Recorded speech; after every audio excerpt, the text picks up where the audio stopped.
Okay, now somebody else already said in the comments that this is the button you have to push. So if you're not able to follow the tutorial, this is in default on his version. It comes on, but it is not default for 249B. You have to push this button.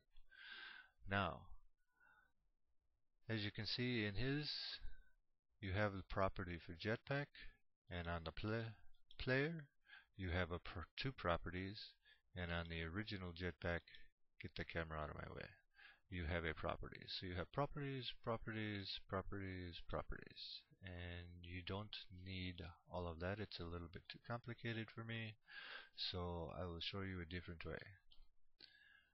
On mine, you have one property. The property is for the player. You see there is no property for the jetpack ghost and no property for the original jetpack. So how you do this is I show you. The jetpack ghost, in order to make, first thing you have to do is to make it invisible, correct? So we make the jetpack ghost property when it is not equal to 0, and since there is no property, it will always be not equal to whatever. So it will always start out as being invisible. Just unclick that, you choose the visibility, and unclick this to make it invisible.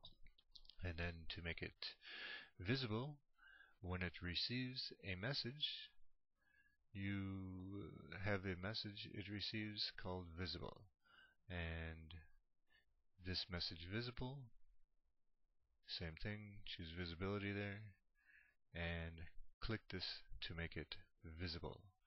Now where does this message come from? From outer space? I don't know. No, it's not from outer space. I show you.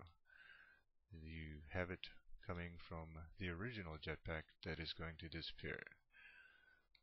When the original jetpack collides with the player, it does two things.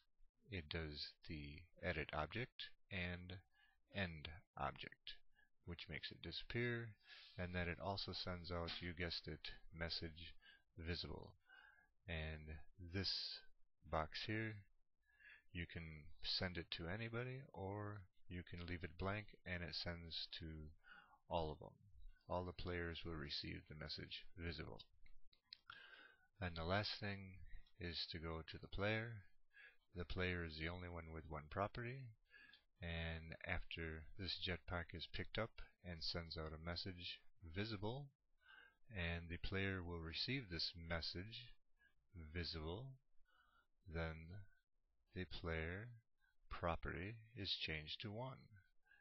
And you change the player property to 1 because when the player property is equal to 1 and the keyboard spacebar is pressed, that was used for jump and now is going to be used for the jetpack. When the player property is 1 and you are pushing the spacebar, then you use the force. Be with you, the force is always with you, and now it is with you and your jetpack. And one more thing I would like to show you is when you are having trouble, you want to push this one. It is for debugging, and this will help you to figure out what is wrong with your game. You push show debug properties up at game, and whatever properties integers you have, when you push the game to start the game, then they will show up on the screen like this. And you can see, well, this is for his next tutorial. The door is closing. It is always counting down. But anyways, ignore that for now. And the player property is the only property in this one, and it is 0. And when it picks up the jetpack, it is 1. So then when you push the spacebar, the jetpack works. And the door, that's just counting down. That's his next tutorial. But it's just counting down and will keep counting down until the player gets near it and it sets it to 10. And then it counts from 10 down to 1. And when it becomes 1, the door closes. Back to 10, count down to 1, door closes. Back to 10, count down to 1. Oh, I could do this all day.